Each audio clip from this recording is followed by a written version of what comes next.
Halo, Assalamualaikum warahmatullahi wabarakatuh. Sesuai kata pepatah, tak kenal maka tak sayang. Tapi alangkah baiknya kita tidak kenalan, karena takutnya nanti saya malah sayang sendirian. Bercanda. Perkenalkan, nama saya Meggy Susanti dengan nomor NIM 24016126 dengan nomor urut 25. Pada video ini, saya akan menyampaikan materi tentang kaidah sastra dan teks sastra serta penggunaan bahasa. Yang pertama, kita akan membahas tentang kaidah sastra. Poin A, bahan baku teks sastra. Bahan baku karya sastra adalah bahasa. Sastrawan mengolah bahasa agar menjadi indah dan bernilai seni. Sebab keindahan itulah yang menyebabkan karya sastra disebut karya seni. Cara sastrawan menggunakan bahasa untuk menulis karya sastra berbeda dengan cara penulis lain untuk menghasilkan karya ilmiah. Penulis karya ilmiah bertujuan menyampaikan gagasan kepada pembaca. Karena itu, kata-kata yang dipilih dalam rakitan kalimatnya dibuat sedemikian rupa agar pembaca karya ilmiah dapat cepat menangkap dan memahami gagasan penulis. Lain halnya dengan sastrawan. Sastrawan menulis bukan hanya untuk menyampaikan gagasan kepada pembaca, melainkan juga menyampaikan perasaannya. Poin B, perkembangan definisi teks sastra. Untuk mendefinisikan sastra, kita memerlukan pendekatan yang berbeda. Sastra sesungguhnya tidak hanya dapat didefinisikan berdasarkan kefiktifan atau keimajinatifannya, melainkan karya sastra sesungguhnya dapat dipandang melalui penggunaan bahasa sebagai mediumnya. Hal inilah yang barangkali telah disadari oleh para pakar sastra di Eropa, sehingga muncullah kesalahpahaman bahwa istilah sastra digunakan untuk menyebutkan pemakaian bahasa dalam bentuk tulisan, menurut Eyang Letton tahun 2010 halaman 2. Fokus perhatian sastra pada bahasa tulisan ini ternyata menimbulkan berbagai pertanyaan. Apakah sastra lisan tidak termasuk sastra? Apakah semua bentuk tulisan atau agama, filsafat, politik, sejarah juga dapat disebut sastra? Untuk menghindari kerancuan tentang pengertian, marilah kita lanjut pada pembahasan selanjutnya. Poin C, bahasa sastra versus bahasa keseharian. Bahasa sastra menggunakan bahasa kedua, sedangkan bahasa seharian menggunakan bahasa pertama.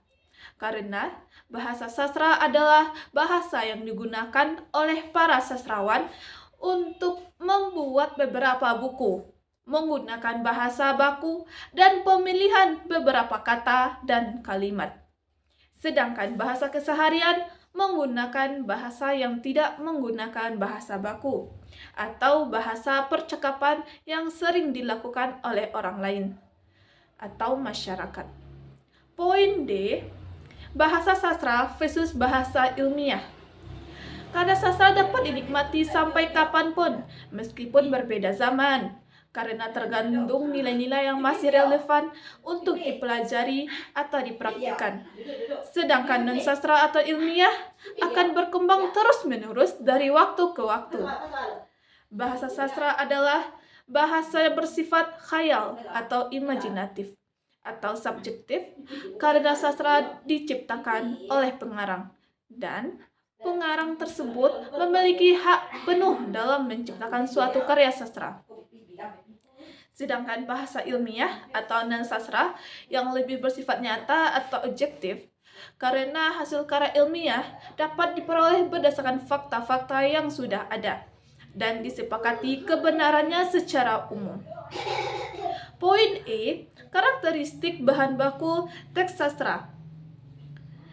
Karakteristik bahasa memiliki bentuk yang berbeda-beda sesuai dengan konteks penggunaannya.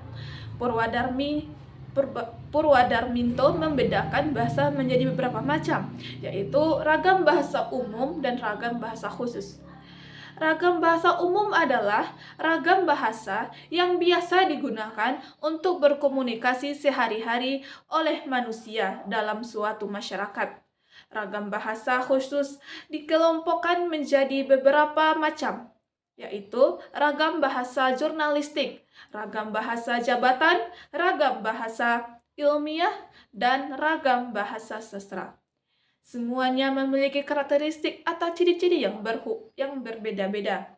Misalnya, ragam bahasa jurnalistik memiliki ciri-ciri yang singkat, padat, sederhana, lugas, jelas, jernih, menarik, demokratis, populis, logis, gramatikal, menghindari kata tutur, menghindari kata dan istilah asing, pilihan kata atau diksi yang tepat, menggunakan kalimat aktif, menghindari kata atau istilah teknis, dan tunduk pada etika dan kaidah yang berlaku di masyarakat. Kedua, kita akan membahas tentang teks dan penggunaan bahasa. Poin A. Hakikat teks sebagai ilmu atau tekstologi. Tekstologi adalah ilmu yang mempelajari seluk-beluk teks, terutama menelaah yang berhubungan dengan penjelmaan dan penurunan sebuah teks sebagai karya sastra. Dari mulai naskah otograf atau teks bersih yang ditulis pengarang, sampai pada naskah apokraf, teks salinan bersih oleh orang-orang lain. Proses terjadinya teks, penafsiran, dan pemahamannya.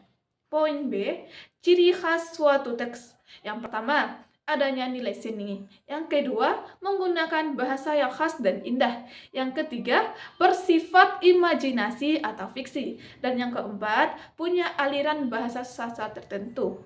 Yang kelima, memiliki karakter, latar, alur, dan urutan. Yang keenam, memiliki tema, ide sentral, sudut pandang, struktur, dan pilihan kata. Poin C, jenis-jenis teks dalam kaidah tekstologi. Teks dalam kaidah tekstologi dapat dibagi menjadi 3 jenis, yaitu pertama, teks lisan tidak tertulis, yang B, teks naskah atau tangan, yang nomor 3, teks cetakan. Teks lisan lahir dari cerita-cerita rakyat yang diturunkan secara turun-temurun dari generasi ke generasi melalui tradisi mendongeng. Teks lisan berkembang menjadi teks naskah tulis tangan yang merupakan kelanjutan dari tradisi mendongeng. Cerita-cerita rakyat yang pernah dituturkan disalin ke dalam sebuah tulisan dengan menggunakan alat dan bahan yang sangat sederhana dan serta menggunakan aksara dan bahasa daerahnya masing-masing. Teks naskah tulisan tangan ini masih tradisional. Setelah ditemukannya mesin cetak dan kertas oleh bangsa Cina, maka perkembangan teks pun menjadi lebih maju. Pada masa ini, orang tidak harus susah-susah menyalin sebuah teks. Tetapi, teks-teks sangat mudah diperbanyak dengan waktu yang tidak lama. Maka, lahirlah teks-teks cetakan. Poin D, kaidah teks sastra dalam kajian tekstologi.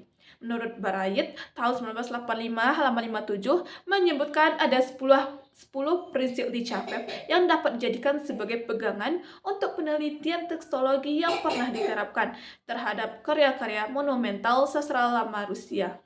Ke-10 prinsip tersebut adalah sebagai berikut. Yang pertama, tekstologi adalah ilmu pengetahuan yang menyelidiki sejarah teks suatu karya. Salah satu di antara penerapannya yang praktis adalah edisi ilmiah teks yang bersangkutan. Yang B, penelitian teks harus didahulukan dari penyuntingannya. Edisi teks harus menggambarkan sejarahnya. Poin C, tidak ada kenyataan tekstologi tanpa penjelasan. D, secara metodis, perubahan yang diadakan secara sadar dalam sebuah teks atau perubahan ideologi, artistik, psikologis, dan lain-lain harus didahulukan daripada perubahan mekanis, misalnya kekeliruan tidak sadar oleh seorang penyalin. Yang E, teks harus diteliti sebagai keseluruhan atau prinsip kekompleksan pada penelitian teks. Poin F, bahan-bahan yang mengiringi sebuah teks atau dalam naskah harus diikutsertakan dalam penelitian.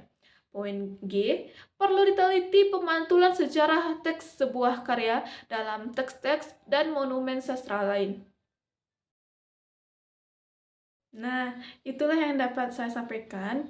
Sebelum Saya akhiri, ada sebuah quotes yang sangat menarik yang ingin saya sampaikan. Quotes ini dari Nelson Mandela, katanya, pendidikan adalah senjata paling mematikan di dunia, karena dengan pendidikan Anda dapat mengubah dunia. Jadi, jangan malas membaca, jangan malas belajar. Dadah, sekian dari saya. Assalamualaikum warahmatullahi wabarakatuh.